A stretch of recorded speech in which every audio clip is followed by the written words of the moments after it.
ever increasing. And the Lord's want to really have that fellowship with the Holy Spirit every day. If any tenderness and compassion, okay, and of course, tenderness and compassion is being imparted to us, as we come closer to the Lord. Ang sabi niya, then make my joy complete. Okay. So para sa kanya, itong mga bagay na ito, kung makikita ko sa inyo, if there is anything sa mga bagay na ito in you, then my joy is complete by being like-minded. Okay. So dito ay tinutumbok niya, these things are being like-minded with the Lord, having the same love. That kind of love na ibinigay ng Panginoon ay yun na isa makita, being one in the Spirit and purpose. Okay, so ito yung kanyang panimulang salita dito sa chapter 2 ng Philippians. So, ngayon makikita natin that Paul is telling us to have the same mind with Christ had. So, sa irang ito. Now, following sa verse 3, ang sabi niya rito ay, I'm reading from Amplified. Sabi niya, do nothing from factional motive.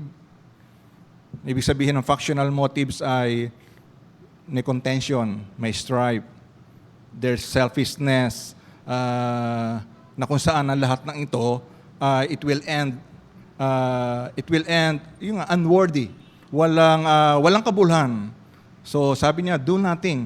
So, do not be involved, sabi niya, sa mga factional, yung nagkikreate ng faction o nagkikreate ng division na yan ay resulta ng strife, ng contention, ng pagiging selfish. Okay. From that motive, nagmumula ang lahat niya. Sabi, do nothing. And then, or prompted by conceit and empty arrogance. Okay. Instead, sabi niya, in the true spirit of humility. The true spirit of humility or lowliness of mind. Lowliness of mind. So yun ang kanyang inaano sa kanila. Magkaroon ng true spirit of humility because there is a false humility. Okay, may false humility. So ang gusto niyang matutunan ng Philippians and natin ay yung true spirit of humility. Kaya ito ay kailangan naka-root o naka-base doon sa kung ano yung sinasabi ng Panginoon. Okay? So, let each other regard the others as better than and superior to himself. So, yun po isang bagay na we really need to allow the Lord to teach us. Of course, making us understand, okay, these things, and then, okay, write those words sa puso natin, and then transform us, okay, beginning from our mind. Sabi niya, let others, you think others better and superior to yourselves, thinking more highly of one another than you do of yourselves. Kasi itong erang ito ay talagang it's been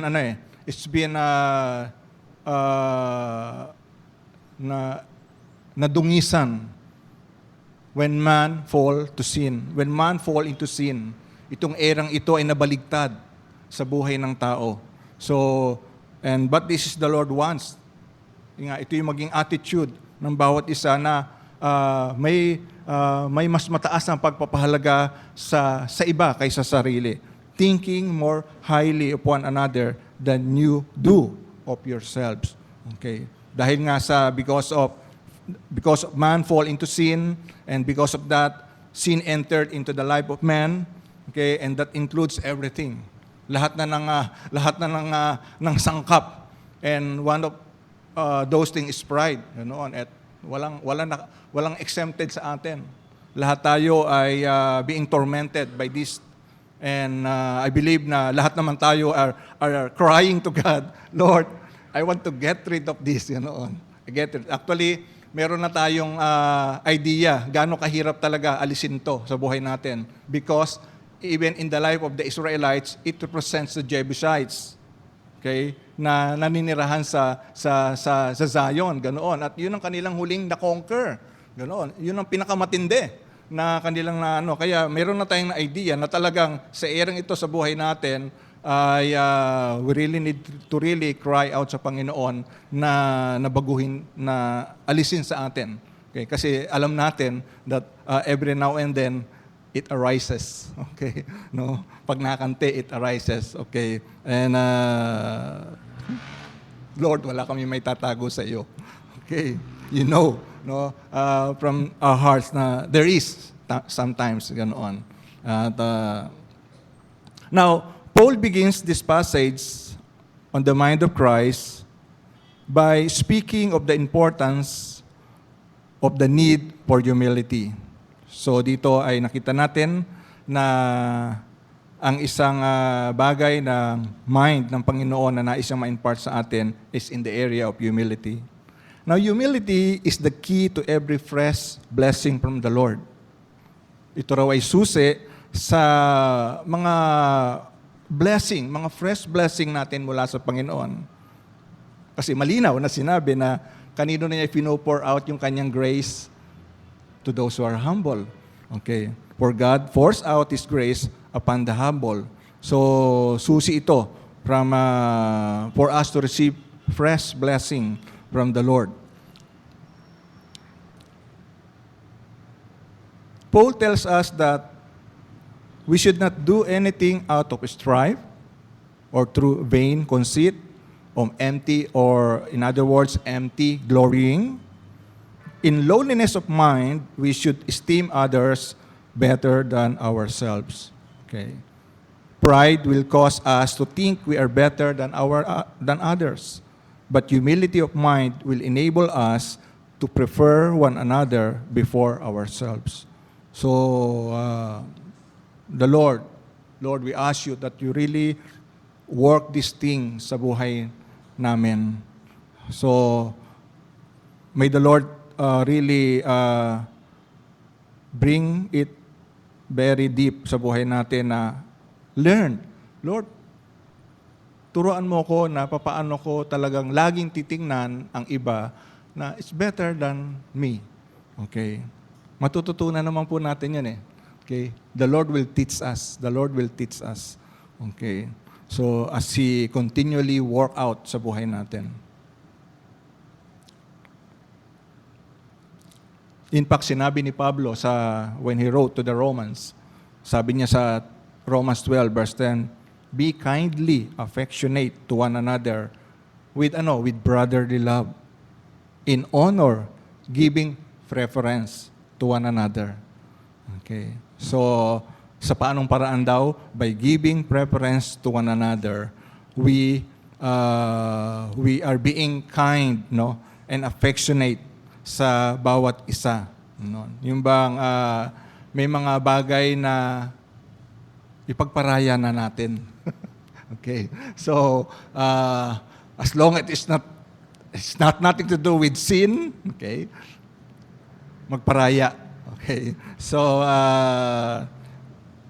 meron tayong mga likes, meron tayong mga things na we want to do it on our own.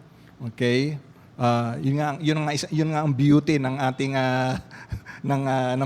the way God created us, sapagkat yung pagkakaiba-iba natin, pag yan binled ni Lord in harmony, it will really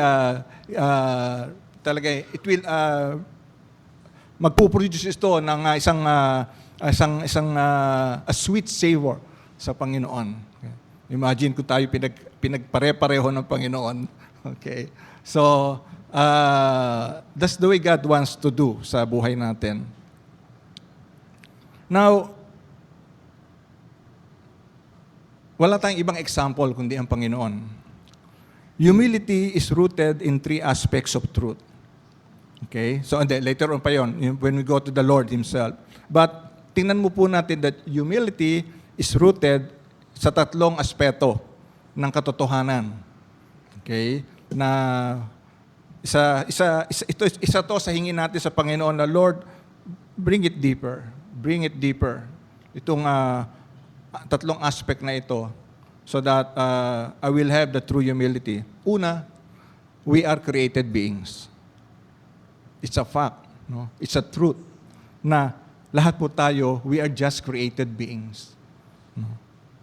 Nung si David ay nabuksan yung kanyang understanding, siguro one time siya ay naglalakad sa gabi, baka nagpapalamig, nagpapahangin, and he looks up.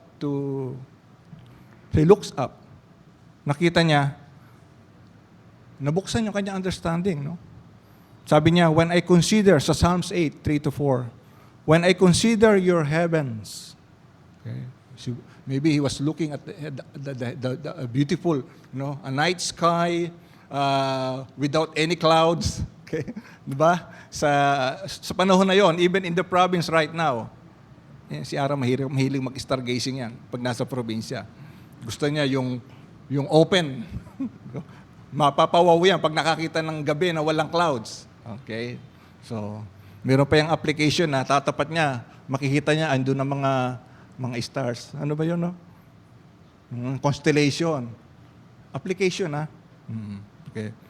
Nakatuwa naman, nag-enjoy din ako. Okay. So, siguro nung si David ay, of course, dati na niya nakikita yung heaven, dati na niya nakikita yung moon, dati na niya nakikita throughout his life. But siguro there was one time, he was contemplating, oh God, yung bang when the Lord opened your understanding in your eyes, Lord, when I consider your heavens, the work of your fingers, so in-acknowledge niya na ang lahat ng ito'y gawa mo. All the stars, the moon, okay? The moon and the stars, which you have ordained, okay?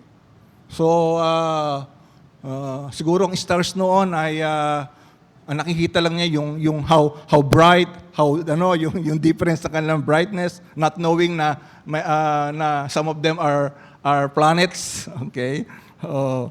So, the moon and the stars which you have ordained. Nakita niya, na-realize niya na napakaliit ng tao. What is man? Sa mga great things na ginawa mong ito, we're so small. I'm so small as human. What is man that you are mindful of him? And then, you even visited him. And the Son of Man that you visit him. Okay. So, naunawaan niya that how insignificant man compared do sa create ni Lord na magnificent creation. Okay. So, naintindihan din niya that man is part of created beings. This caused David to see himself in proper perspective. So nakita niya ang kanyang sarili sa tamang perspektibo. King David realized how insignificant he was without the Lord. Yun ang isang naintindihan niya at naisang Panginoon na maunawaan natin that we are insignificant without the Lord. Kung tutusin, when man fall into sin, gasino na kaya ang ginawa ng Panginoon? Okay, man, I will banish you from all of my creation. Kaya niyang gawin yun, di ba? Pwede niyang gawin na you disappoint me, now I want to get rid of you and disappear you from all of my creation. No trace. Okay. But we are part of His creation. Okay. Na tinitreasure niya. But King David nga realized how insignificant he was without the Lord. This is the first step in obtaining humility. We must realize that we are created beings and see ourselves in true perspective. So ito ang isang bagay na minsan ay nakataklob sa paningin ng tao. No? Na sa dami ng kanyang na-acquire from knowledge, everything, from physical aspects na kanyang nare-receive. It pop up, no? Yung kanyang head, yung kanyang mind, it pop up, ganoon.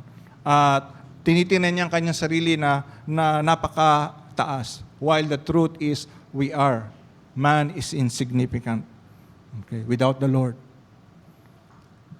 So realize that we are created beings. Lord, we are just your creation. Hindi kami pwede magreklamo. We cannot question you, Lord. In actuality, we are very small in God's vast creation. Totoo naman. Now, meditating upon this truth will begin to make us humble. Okay. But I know that we really need the Spirit of the Lord to really sink this thing sa buhay natin. Pangalawa, para isipin natin na that will help us to be humble. We are fallen sinners. We are fallen sinners. The next step to humility is realizing that we are fallen. We are all fallen sinners. In Romans 3:23, sabi ni Pablo, "For all have sinned and come short of the glory of God." Ito yung mga unang-unang talata na bumulaga sa atin when we accepted the Lord. Okay. For all have sinned. I still remember when Pastor Edwin shared this isang verse na ito. Okay. And I really thank the Lord for the grace of understanding na binigyan niya sa akin noon at a very young age as a Christian. Yes, oo nga. All have sinned. No? Kahit na napakabait kong anak sa aking mga magulang, I'm still a sinner. Kahit na hindi ko dinidisappoint ang aking mga magulang, wala akong inaargabyado, I'm still a sinner. Because you have said it, Lord, all have sinned. Every single man and woman has sinned and come short of the glory of God. We all need a Savior, and apart from Him, we are nothing. And because of that, we are sinners. Talagang kailangan natin ng tagapagligtas. We need a Savior, and apart from Him, we are nothing. Okay. Kaya po sa ating isang area na sa ating pag-ebanghelyo ay isa ito sa ating hinihingi sa Panginoon na maunawaan ng ating ina-ebanghelyo. Yung understanding that we are all sinners. And because of that fact, because of that truth, well, I need the Savior. Okay. No. Nakaranas na ako ng iniibanghelyong ganyan. Nasa kanyang bibig, nagmula, who will save me? Okay. Yung mga, sabi ko, maganda to. Okay, ibig sabihin, naiintindihan niya yung kanyang pangangailangan ng isang tagapagligtas because of the truth ng God's Word na dumadating sa kanya. Okay. So, yun ang pangalawa. Pangatlo, lahat ng bagay na ating tinatanggap, what we are right now, it's only by God's grace. Even the mind, the knowledge, the capabilities, the talents, it's all given to us by the grace of God. We are all recipients of God's grace. Lahat. Lahat ng tao. Okay. They are all recipients of God's grace. And this is the third step to humility. Understanding experientially what Paul said in 1 Corinthians 15:10. Na kung saan ang sabi niya at naintindihan niya, but by grace of God, I am what I am. And His grace toward me is not in vain. But I labored more abundantly than they all, yet not I, but the grace of God which was with me. Okay. Among the apostles, among the disciples, talagang obvious naman, marami siyang tinrabaho. No? Imagine, writing 14 epistles in the New Testament. Siya ang sumulat noon. From year 52 to year 68. Okay? Beginning with Thessalonians. Okay? And ending with 2 Timothy. Okay? So imagine, kaya totoo naman yung sinabi niya, I labored more abundantly. Pero hindi niya tinatapos yon. Hindi siya nagmamalaki ron. Yet not I, but the grace of God which was with me. Okay. Maagap siya doon. Okay. Ingat siya, no? Yes, totoo, no? Dahil that's the Lord. Yun ang gusto ni Lord sa buhay ko eh.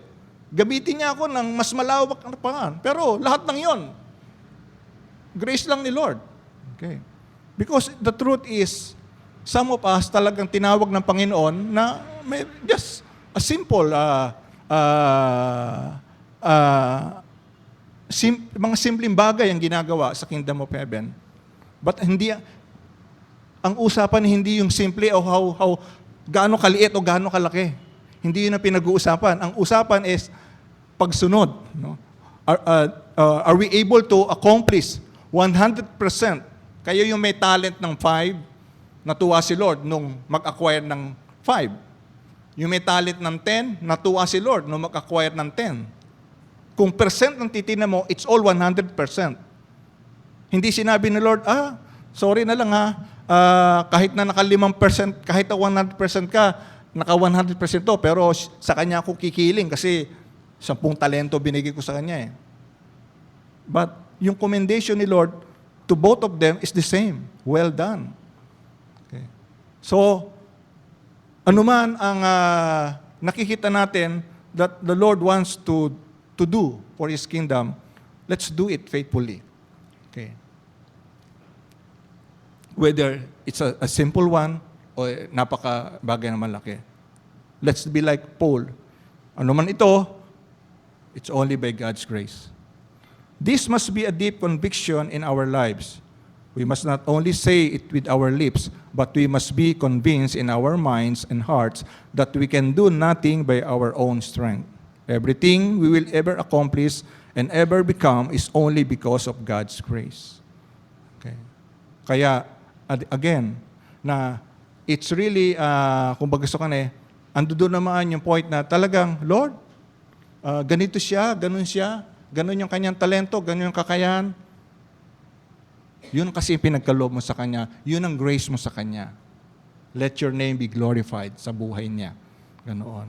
So, and what I have is only by your grace then. Okay, so everything we will accomplish and ever become is only because of God's grace. As we contemplate and meditate upon these three aspects of truth, and we carry out and cry out for the grace of God to renew our minds, okay, we will receive the humility and mind of Christ. So, itong mga bagay na ito, we need to really ask the Lord, Lord, renew our mind. No? Kasi sabi nga, having the mind of Christ, it all begins sa ating mind, being renewed. Okay? At pag yun ay na-renew ng Panginoon, we will receive the humility and the mind of Christ.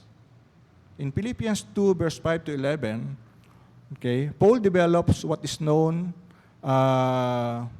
yung mga sumunod na talata, beginning sa verse 5, ay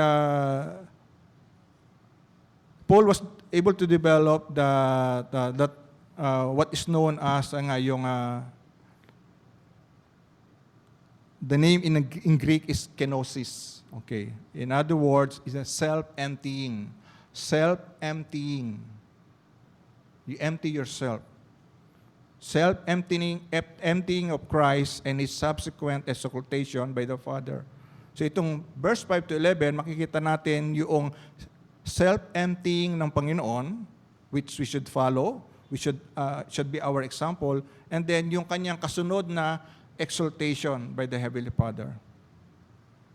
So the Greek word kenosis means to empty. To empty. Kenosis, okay. Or Jesus took 7 steps downward from His heavenly position and status to His death upon the cross. So, 7 bagay, 7 step ang ibinaba ng Panginoon. Downward. Okay? From His heavenly position. After he divested himself of his heavenly glories and became obedient to the death of the cross, the Father exalted him and gave him a name which is above every name. So later part, nung bandang verse 11, no, na kung saan makikita natin that the Lord, after niyang hubarin, after niyang i-empty yung lahat ng kaluwalhatian, no, became obedient to the death of the cross. The Father exalted him. Una, ang sabi ron, let this mind be in you which was also in Christ Jesus. Let this mind be in you which was also in Christ Jesus. So, ang tinitingnan natin ngayon ay yung Paul is beseeching us that the thing that is in the mind of the Lord in this area of humility, He wants to impart to us. Paul exhorts us to have the mind of Christ, which is humbleness of mind. Sabi sa Colossians 3:12, therefore, as the elect of God, holy and beloved, put on tender mercies, kindness, humility, meekness, long-suffering. So, bilang mga pinili ro ng Diyos, okay, binaging banal, no, minamahal, sangkapan daw natin ang ating mga sarili ng mga bagay na ito. And that's one thing was mentioned, a humility. Humility always begins in our mind and in our thought life. So it all start in our mind, in our thought life. The key o yung susi to Christ's humility was His mind. Humility basically is having a proper opinion of ourselves.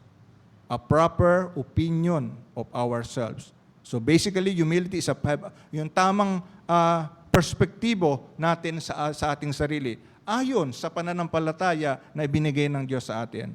Realizing that truly we are nothing without Christ. Transformation begins in our minds. So, wala talagang ganun po. Yung mind natin polluted, no? It's been thwarted, no? It's been because of sin. So kailangan ng transformation. Sinabi nga ni Pablo sa Romans 12 verse 2. Ang sabi niya, do not be conformed to this world. So ibig sabihin, ang takbo ng kaisipan ng sanlibutan ito ay taliwas sa purposes at pleasing ng mga bagay na kalugod-lugod sa Panginoon. Ang sabi, do not be conformed. Huwag kang makiayon, but be transformed. So, kailangan talaga ng transformation. No? Wala tayong makikita na, Lord, pag-isip ko bukas ng umaga, bago na yung aking mind. No. We need to be transformed by the renewing of your mind. So, that you may prove what is that good and acceptable and perfect will of God. So doon pa lang pala natin talaga mauunawaan ano yung mga good, ano yung mga acceptable, ano yung perfect will ng Panginoon.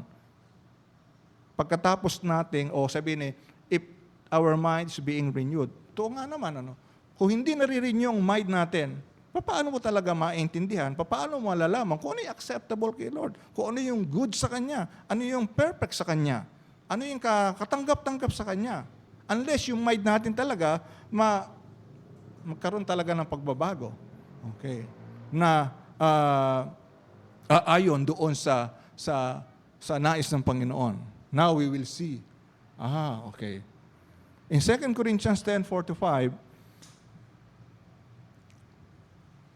sabi dito na, for the weapons of our warfare. Nasa warfare po tayo. Okay, no? So, minsan ganun Okay, so we are in a warfare. Okay. Pero meron tayong weapon. Pero hindi ito katulad ng carnal. Hindi ito mga bagay na from this world. Okay. Pero they are mighty in God. They are mighty in God. It can pull down strongholds. Okay. Casting down arguments and every high thing that exalt itself against the knowledge of God. bringing every thought into captivity to the obedience of Christ. Okay. So it's not, our weapons is not carnal. Okay. Sapagkat alam po natin na in this world, yung mga literal na digmaan, they have weapons, no? They have rifles, they have that kills the body. Okay? Pero hanggang doon lang 'yon. Yun lang pwedeng gawin nun. It can just kill the body, it can just destroy the physical things. Okay. Another warfare ng kinasasangkutan ng tao, Cywar. Okay. No. Okay, warfare na using our mouth. Okay. Yung mga lumalabas sa bibig natin, it's like a sharp sword, ganoon, na sometimes it hurts. Ano. But hindi ito yung gagamitin natin. Okay. Hindi ito ang weapon na binibigay sa atin ng Panginoon.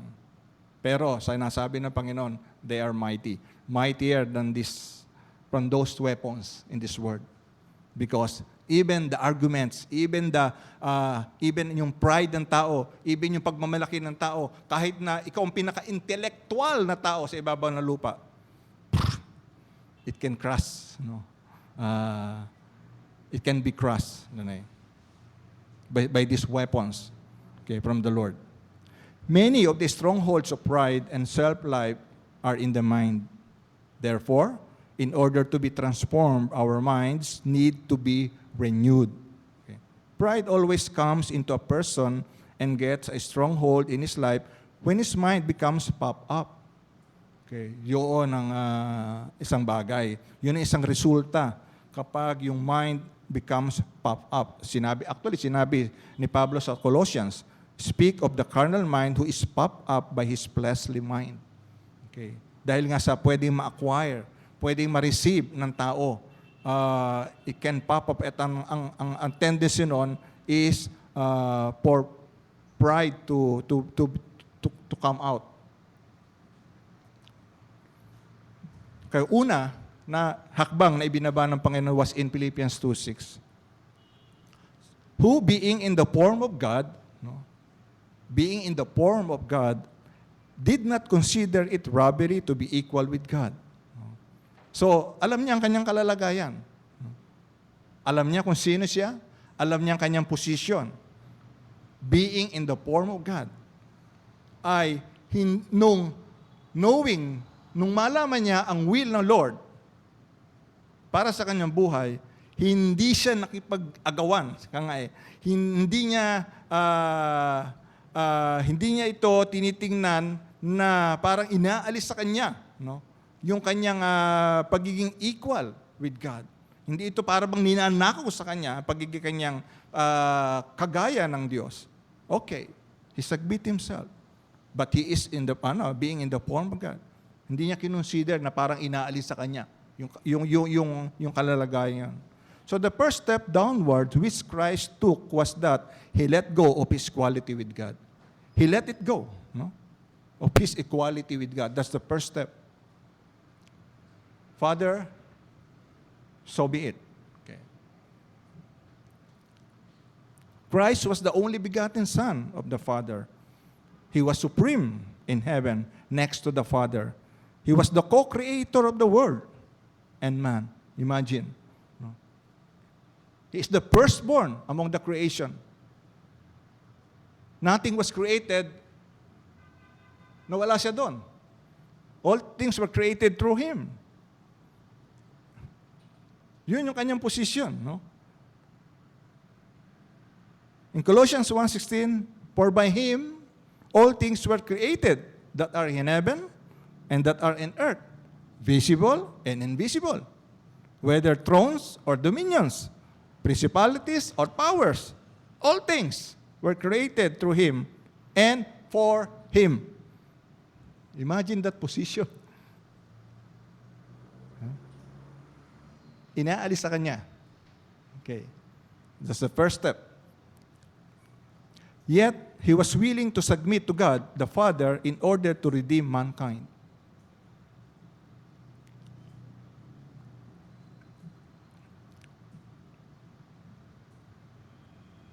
The original text gives the understanding that Christ did not hold on to his equality with God when the will of God revealed to him the need to relinquish that position. He did not grasp on to his position. His desire was to do the will of his Father. Okay. So hindi niya, yun ang kanyang position, yun ang kalalagayan, pero hindi niya pinanggigilan yun na tanganan. No, I would let this go. Okay. There are times sa buhay natin na may mga bagay that the Lord wants to let it go. But we hold on to it. Alam natin kung ano yung mga bagay na yon. But sometimes, we come to the point na nangyayari ito sa atin. Pero anong gustong unang matutunan ni Lord? Let it go. Okay. If the Lord wants to let it go. Christ said in John 6:38, "For I come down from heaven, not to do mine own will, but the will of him that sent me." Lord, I was born again, not to do my own will, but to do your will. Okay. Siguro, yun ang statement natin, Lord. Bakit ako na-born again? Bakit ako bahagi ngayon ng kaharian ng Panginoon? Not to do my own will, but the will of you, Lord, na tumawag sa akin. We never want to clutch to anything.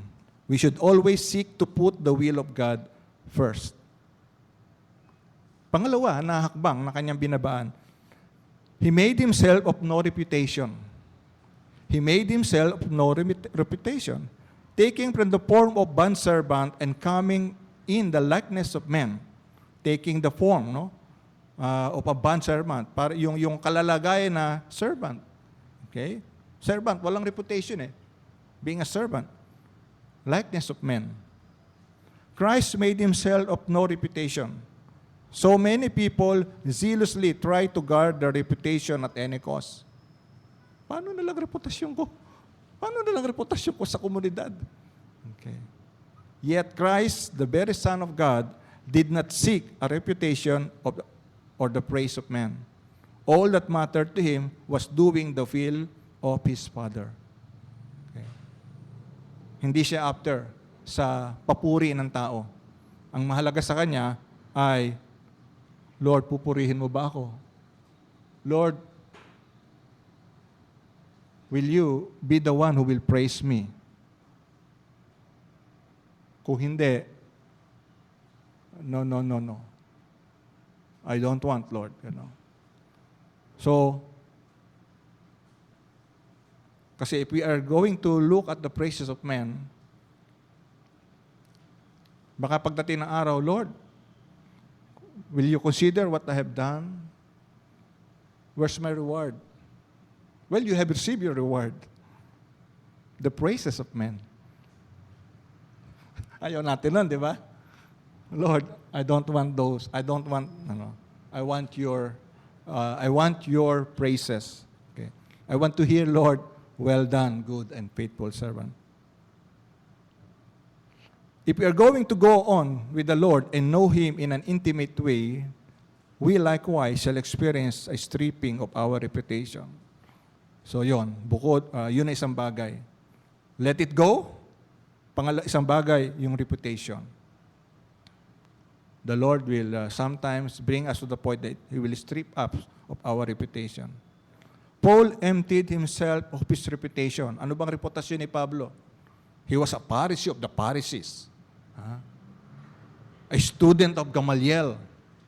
Hindi lahat sila nag-aral sa paanan ni Gamaliel. Hindi lahat sa kanila ay para bang mas nakahihigit sa kapwa nila Pariseo.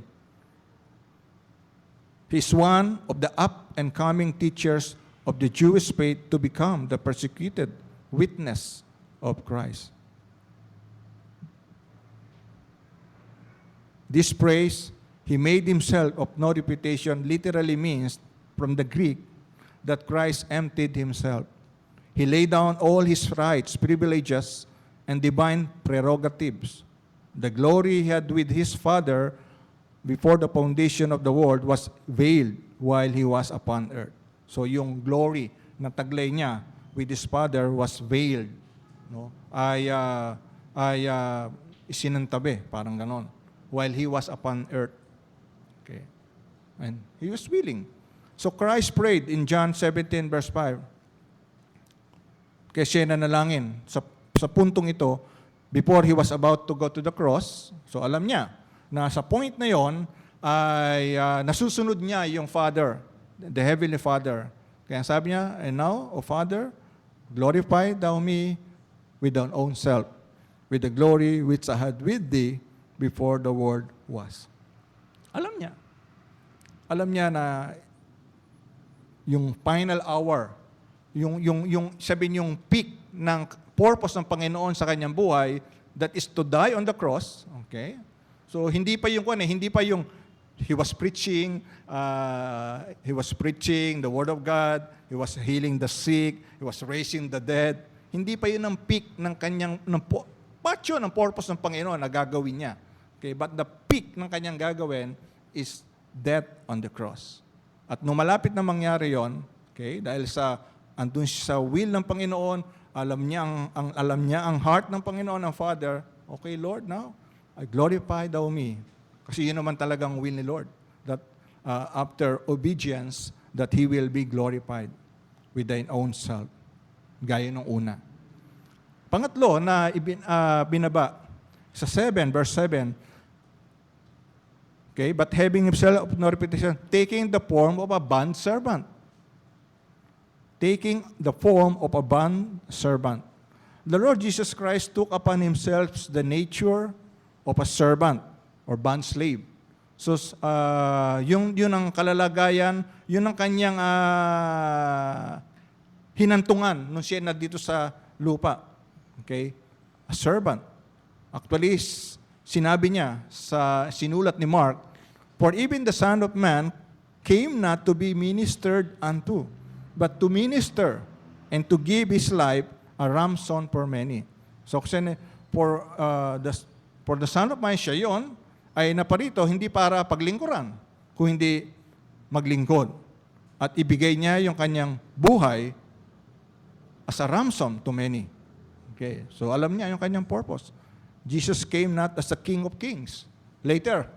Pero sa pagkakataong ito, no. Siya ay naparito as a suffering servant. Lowly, ganoon.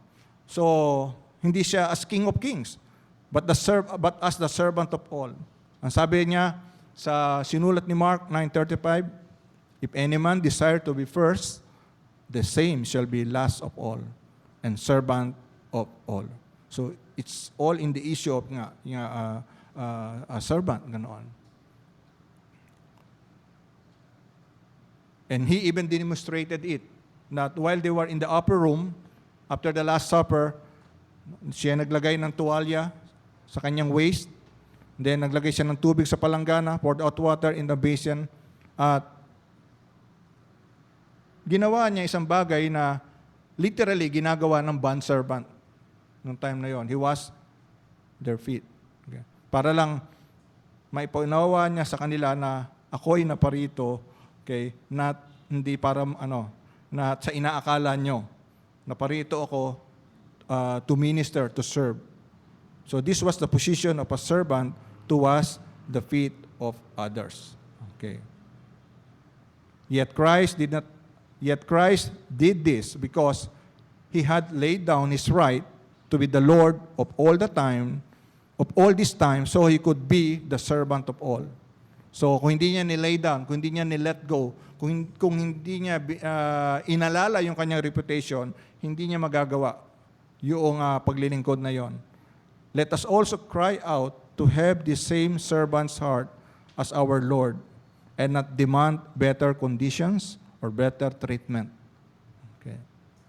So, ito isang bagay na nais ng Panginoon na talagang ibaon sa atin, talagang maintindihan natin, and having that attitude, given the opportunity, just do it. Ganoon. Not being demanding. I don't demand this. I don't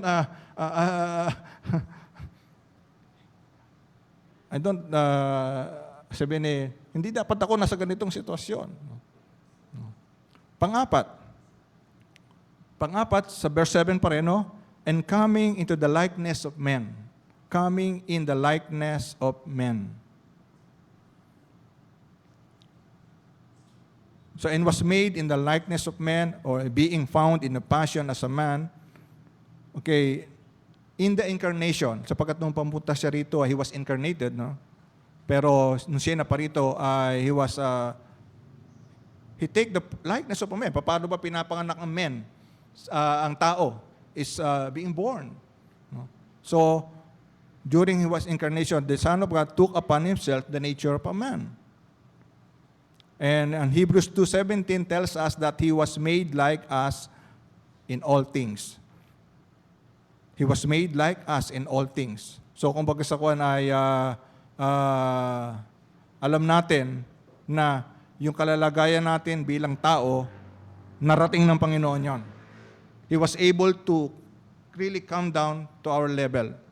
Kaya, huwag nating isipin na, Lord, Diyos ka eh. No? No, He can understand us. Paul says in Hebrews 4:15, For we have not an high priest which cannot be touched with the feeling of our infirmities, but was in all points tempted like as we are, yet without sin. So, naranasan niya lahat. Okay? Lahat ng ating mararanasan sa buhay na ito, hindi natin pwedeng sabihin na, Lord, hindi mo naintindihan. Okay, no? Between man to man, pwedeng mangyari yon na dahil sa limitasyon ng ating pangunawa, maybe we cannot reach really to the bottom nung heart ng tao. No? As much as we want to help or there's certain degree na only the Lord can reach pagdating sa ating sitwasyon at kayang gawin ng Panginoon yon. Tayo meron tayong assurance na kaya tayong abutin ng Panginoon gaano man tayo kababa, saan man tayong lowest part. Okay? He can. No. There's no such thing that nothing cannot be touched with the feeling of our infirmities. No. Christ was tempted in every area in which man is tempted. Yet the difference between Christ and us is that He never sinned. Okay. So, hindi rin natin pwedeng sabihin, Lord, Diyos ka eh, kaya you never sin. Tandaan natin, bumaba siya sa level natin. And He was able to do it sa ganong level. He was tempted like we are, but He never yielded to temptation. The Lord Jesus experienced everything that we face in life because He took on the nature of man and overcame the temptation we face. He is able to help us in our times of temptation. Lord, help me. During times of temptations, isa lang sinasabi ng Panginoon, ask help. Lord, help. Nararamdaman ko. The Lord will help us. Many times, the Lord passes us through trials and temptations so that we can have compassion on those who are bound in these same areas.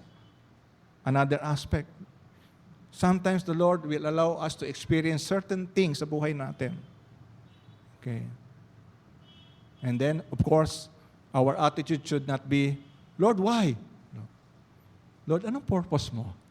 Siguro yun ang gano'n natin, Lord, anong purpose mo? Why are you allowing me to experience these things? Okay. At isa nga po yon na ipinauunawa niya sa atin ang kalagayan ng ating nararanasan upang sa ganon ay magagamit tayo effectively sa kung kanino man tayo niya dadalin with the same situation. Okay. That we can really minister to that person by God's grace, of course. Okay. Pero sa dahilan na dumaan ka sa ganong kalagayan, you will be very effective. Okay. Of course, by God's grace. Compared doon sa sorry, hindi ko na daanan niya. I don't feel. Kaya hindi ko naranasan yan. Hanggang doon ka lang talaga. Maliban doon sa, naintindihan ko siya, naunawaan ko siya. Okay. And then the Lord will enable you to effectively minister sa kanila. So, we can have compassion on those who have abound in the same areas. The Lord's desire is not that we condemn them in their state, nor condone what they do, but lift them up and help them get victory in those areas. So, ang desire ng Panginoon, bakit niya inaalaw tayo na makaranas para tayo maging epektibo to minister to those persons na ang desire ng Panginoon so that we don't condemn them, okay, in their state. Kasi minsan ang condemnation doon sa marireceive mo, doon sa mga talaga hindi nakaranas. Okay? And humans are isa yan sa part ng ating being sinful men, we judge quickly. Okay. Para bang ang bilis, automatic, meron agad tayong judgment, ganon. Okay. So, it's part of it. Kaya nga, Lord, renew everything. Okay. Sapagkat it's been talaga, ang daming garbage na because of sin. So the Lord's desire is not that we condemn them in their state. No. Hindi naman mo sasangayunan if there's sin involved, kaya lang alam mo siyang iangat mula doon with compassion. Okay. Not condoning, but lift them up and help them get victory in those areas. Okay. Pangalima, nasa verse 8. And being found in appearance as a man, he humbled himself and became obedient to the point of death, even to death of the cross. He humbled himself. Christ, the heir of all things, adopted the position of one who was subject to those who mock him. It is awe-inspiring that Christ crouched down to submit to the dictates of those who were the most disreputable of the human race. Christ has set before us a pattern to follow. The desire of the Father is to make us like Christ and to mold us into His image. Let us seek to submit ourselves to the circumstances in which God the Father, in His sovereign wisdom, chooses to place us, because that's meekness. That's meekness. Learning to submit ourselves to the circumstances in which God the Father, in His sovereign wisdom, chooses to place us. Sapagkat isa yon sa nais ng Panginoon na ma-develop sa atin, meekness. A holy acceptance of our circumstances. Holy, no? Importante yung holy acceptance. Kasi pagkasama yung holy acceptance, it means tinatanggap mo ito knowing, Lord, you're a sovereign God. Okay. If I have sinned, let me know that I can ask for forgiveness. Kung hindi man ako nagkasala, Panginoon, you have a purpose why you allowed me to experience these things. Okay. So, that's why, Lord, I accept it. That's holy. Kaya, doon nagkakaroon because ibig sabihin ng holy acceptance. Hindi kasi yung, hayaan mo na lang. Andiyan na yan eh. Okay, ano pa magagawa mo? Itanggapin. Di ba? It's different. Okay. Narinig natin sa mga tao yon. Andiyan na yan eh. Tanggapin na. Ano pa magagawa pa? It's not a holy acceptance. Okay. So, a holy acceptance is merong alam mo na the Lord is behind it. Pang-anim, He became obedient unto death. He became obedient unto death. To become obedient and die in the will of God is surely the peak of submission. Ito yung pinaka-peak ng submission. Kaya sa buhay po natin, okay, may mga ginagawa tayo ngayon na alam natin na ito yung pinapagawa ng Panginoon. Okay, let's just be faithful to that. Okay. Alam ng Panginoon, lifespan natin. Okay. Alam din ng Panginoon kung ano yung pinaka-peak ng purpose niya sa buhay natin. Kaya yun ang hingin natin, Lord, let me able to do that, the peak. Kung ang Panginoon, He died on the cross, Meron sa buhay natin individually. When we study the life of Christ in its entirety, we realize that He was born with one objective, and that was to die. Okay. Yun. Kasi, kaya nga, yung temptation ng Satan sa kanya, ni Satan sa kanya, dinadivert siya. Iniiwas siya doon sa peak ng kanyang submission kay Lord. That is to die on the cross. That's the reason why Satan was talagang really trying to convince him. Inilalayo siya doon sa pinaka. Kasi kung wala yon, wala tayong lahat. Okay? Kung halimbawa siya ay nag-preach, kung siya ay bumuhay ng patay, siya ay nagpagaling, pero hindi siya pumayag na mamatay sa cross, wala lahat yon. Okay. We then can have no other purpose in this life either. For we too should be poured out like wine and become broken bread for the multitudes. Okay. Kaya being a servant, okay? Kung may bahagi, you're given the opportunity, you are being poured out like wine, broken bread. Kasi being a servant is hindi mo magawa ang gusto mo. Kasi you're giving time o may ginagawa ka para sa iba. Okay. Para sa kanya, hindi para sa iyo. Even the death of the cross, Christ not only submitted Himself to dying, but He suffered the lowest form of death known to the world in His day. So hindi lang basta pagkamatay eh. Okay?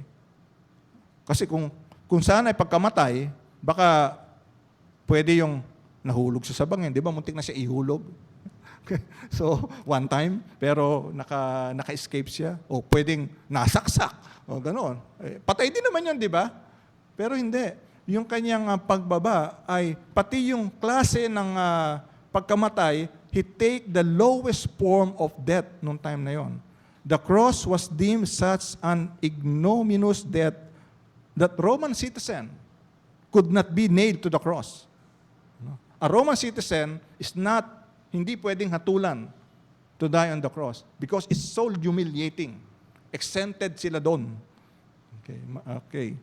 But others are not. So, yung kasi ang pinakamababang uri. In reality, it was reserved for the most despicable of mankind. Grabe.